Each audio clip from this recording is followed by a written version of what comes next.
Hello, Mr. Coffey. It's a great pleasure to have you in our TV program, and thank you for your tireless support of Georgia. Thank you. It's my pleasure to be here. Thank you again. A few weeks ago, Hudson Institute published your analytical report titled "Preparing for the Final Collapse of the Soviet Union and the Dissolution of the Russian Federation." This truly brilliant paper should serve as a roadmap for the Western policymakers, as it helps them to avoid the same mistakes as their predecessors made back in 1990s, when after the after the collapse of the Soviet Union, they imagined then that Russia as a threat was over. So, in your paper, you call for the Western countries to learn the failed lessons of the past and not waste resources trying to transform Russia into the Western-style democracy. Instead, you outline assumptions and raise questions about the risks and threats the Western countries might face in case of Russia's failure, and the opportunities and advantages the West might take of Moscow's weaknesses. So, could you tell the Georgian audience a little bit more about the goals, assumptions, and questions you have highlighted in this report, including further enlargement of NATO and the European Union, more specifically, because this is very important for Georgia's future? Of course. Well, thanks again for having me on your program today. I wrote that paper because I feel like there's no discussion in Washington, D.C. about the real possibility of what I call the dissolution of the Russian Federation and the final collapse of the Soviet Union. Many people think that in Washington talk about the Soviet Union collapsing in 1991. I don't think it collapsed then. I think it's still collapsing today. What we see is the continued collapsing of the Soviet Union. I believe that history has the ability to condense time.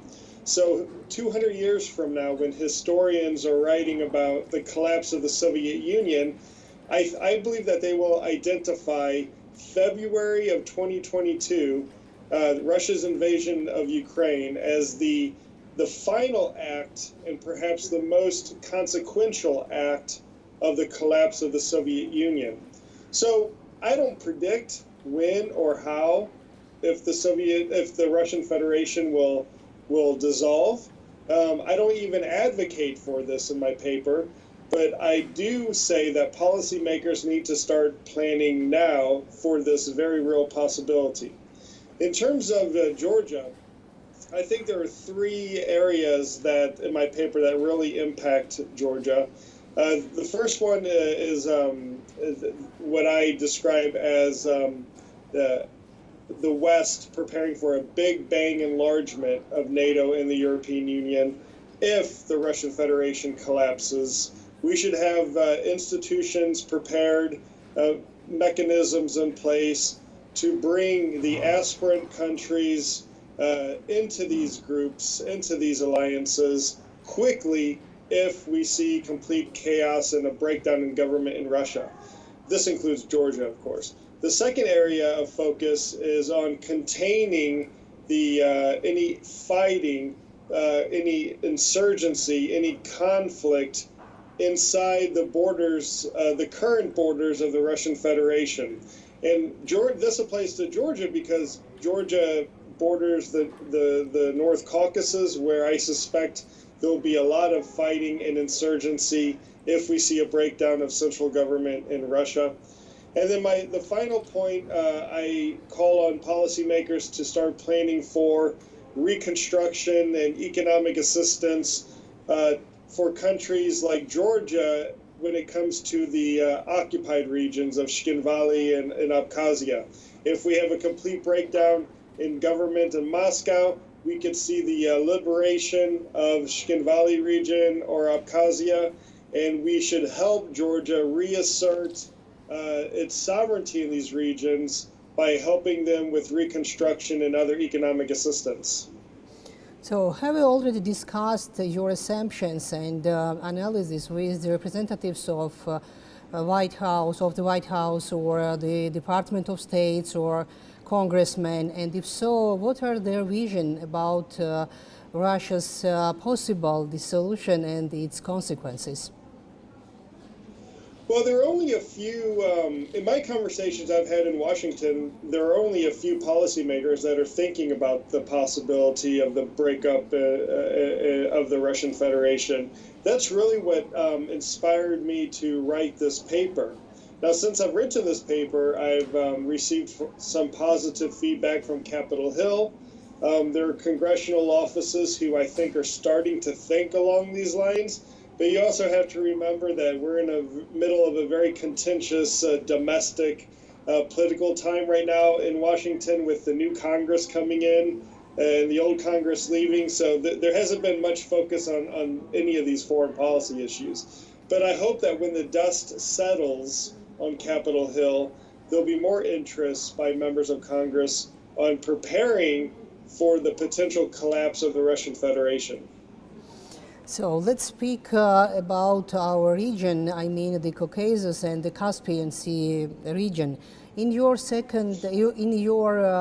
recent article, Why Now is the Time to Connect the Caspian to the World, you highlighted the opportunities our region currently faces, the growing importance of so-called Middle Corridor through the South Caucasus and the significant role in Europe's energy security the Caspian energy resources might play. What steps should we take to turn these opportunities into reality? It's clear that the Middle Corridor is going to become the transit route of the future for the West when it comes to its economic engagement, trade engagement with the Eurasian landmass. Because of the situation with Russia and with Iran, there's too much uncertainty for investors and too much uncertainty for international corporations based in the West to deal with these two countries. So looking at Turkey, Georgia, Azerbaijan, hopefully someday Armenia will be a part of this if Armenia and Azerbaijan and Armenia and Turkey can normalize. But certainly the South Caucasus in general will become even more important to connecting Europe to the heart of the Eurasian landmass. And there's a lot of important aspects regarding this, especially in terms of energy. Europe is desperate to find alternatives to Russian energy. The Caspian offers a huge potential for oil and gas, but new infrastructure has to be built. The Southern Gas Corridor will soon, in the next few years, be running at capacity. We need infrastructure built to connect Turkmen natural gas across the Caspian. We need to integrate Kazakhstan's natural resources into these transit structures. And the first thing that I think we can do in the West is show up. We haven't had a cabinet-level visitor from the United States to Baku or to Yerevan in more than a decade now. Secretary Clinton was the last U.S. Secretary of State to visit Armenia or Azerbaijan. It's been over 2 years since we had a cabinet secretary visit Georgia. And when you get to Central Asia, it's even worse. So I think it's time for U.S. officials to start taking this region more seriously and just start showing up at a very high level and engaging with the region.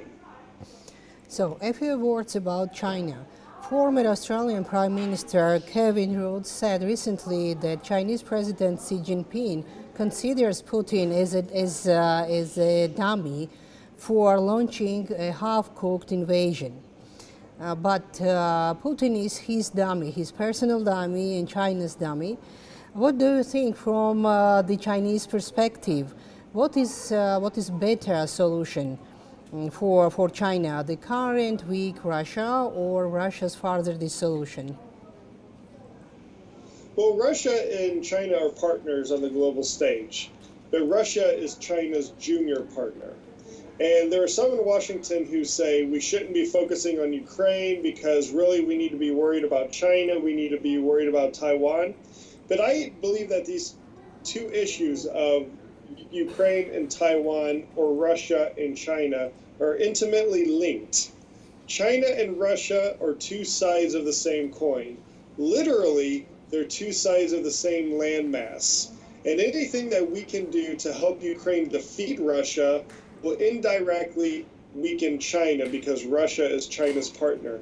And anything we can do to help Ukraine to be victorious, I think, will indirectly make Taiwan safer because Beijing is watching how the West responds to supporting Ukraine while China keeps its eye on Taiwan.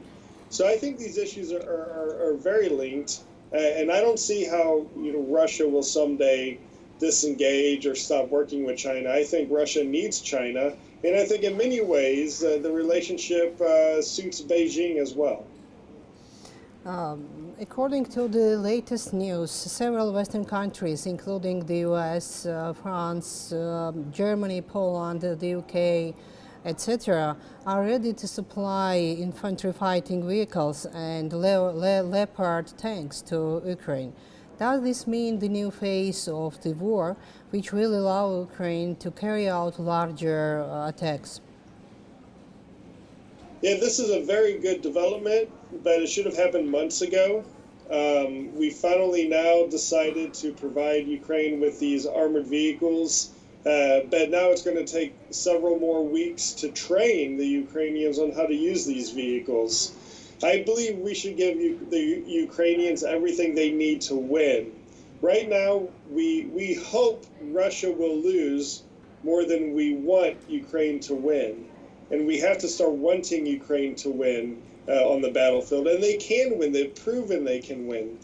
One of the big problems with aid to Ukraine is that the Ukrainians have to undergo some sort of suffering to unlock the next level of aid, or have some incredible victory to unlock the next level of aid. For example, with the Patriot missiles, the Ukrainians had to undergo massive airstrikes against from the Russian Federation using Russian cruise missiles and Iranian drones before we would finally give them the Patriot missile. We should have given them Patriot missiles months ago.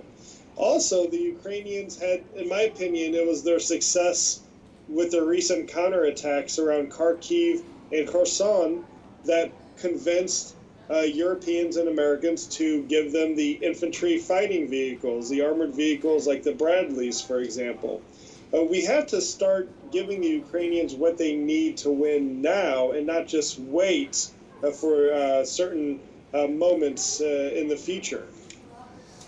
In your opinion, what is the possible time frame for the Ukrainian war? Can we say that Ukraine will defeat Russia in 2023 and restore its territorial integrity? It's impossible to tell, so I won't even try to make a prediction like that. But right now, Ukraine is on the front foot. We want to keep Ukraine on the front foot. We want to keep Russia on the back foot. And I will say one thing, 2023 will not be a year of peace. 2023 will be a continued year of fighting because neither side is ready for peace. Neither side wants to talk. And with the Ukrainians on the front foot, they believe that they can win this war. I think they can win this war, and I think 2023 will be an important year. So, is it possible that Russia will launch massive, large-scale attack on Kiev again? We cannot rule it out. When I was in Ukraine a couple of months ago, it was a question of when and not if. There'll be another attack from the direction of Belarus. But the big question is, will the armed forces of Belarus participate this time? We're seeing signs that Russian forces are starting to gather in Belarus once again. They could threaten the capital, but right now the Ukrainians are ready for this. They have fortifications, they have defensive lines established, and they also have experience, a lot of experience in defending Kiev, because they've already successfully done it once. I think there are two scenarios to keep an eye on. Firstly, Russia attacking Kiev again. Secondly, could be a Russian attack from Belarus into western Ukraine to disrupt the NATO supply lines that we're using to provide Ukraine with the weapons that they need from Poland and from Romania. In both cases, Russia doesn't necessarily have to be successful. It doesn't have to be successful on the battlefield to have a successful operation. Just threatening Kiev, just threatening Lviv in the west or some of these supply lines would be enough for Ukraine to divert precious resources away from other points on the front line. So I think definitely in 2023 we need to keep an eye on Ukraine's border with Belarus. So, and the final question about Georgia. What do you advise to the Georgian government? What steps we should take, Georgia, I mean, should take to survive and take advantage of the opportunities, the upcoming events, I mean, Russia's failure and dissolution give Georgia? Well, the Georgian government and the Georgian people should remain firmly committed to Euro-Atlantic integration. I think Georgia's destiny is in NATO, it's in the European Union. The U.S.-Georgia bilateral relationship is built on a strong foundation. I know at times right now there is some friction in this relationship, but overall I'm confident that the relationship remains strong and healthy, and it will do so going into the future. And one final thing about Ukraine and Georgia, to the Georgian viewers, to the Georgian audience, you should be very proud of those young men and women who have left Georgia to volunteer to fight in Ukraine. I met these young men and women when I was in Ukraine recently, part of the Georgian Legion, and they're doing great work, important work, and the courage and bravery that they show is just amazing. So the Georgian people have every reason to be proud of these young men and women who have volunteered to fight in Ukraine. But unfortunately, not proud of our government. How do you assess our government actions? After 24th Russian invasion? Yeah, of course, some of the developments, some of the things that have been said by certain leaders in government have been shocking, to be honest with you, have been shocking to some of us sitting here in Washington. But these are matters for the Georgian people and the Georgian politicians to sort out. There's not much good having someone like myself 5,000 kilometers away give too many opinions. As an American, I know what it's like to always have people from overseas give opinions about U.S. politics. So I'll stay out of Georgian politics the best I can. Thank you very much for the very interesting and inspiring interview. And I hope that we will have more opportunities to invite you in our TV program and see you in Georgia. Thank you. Thank you so much. Thank you very much. Bye.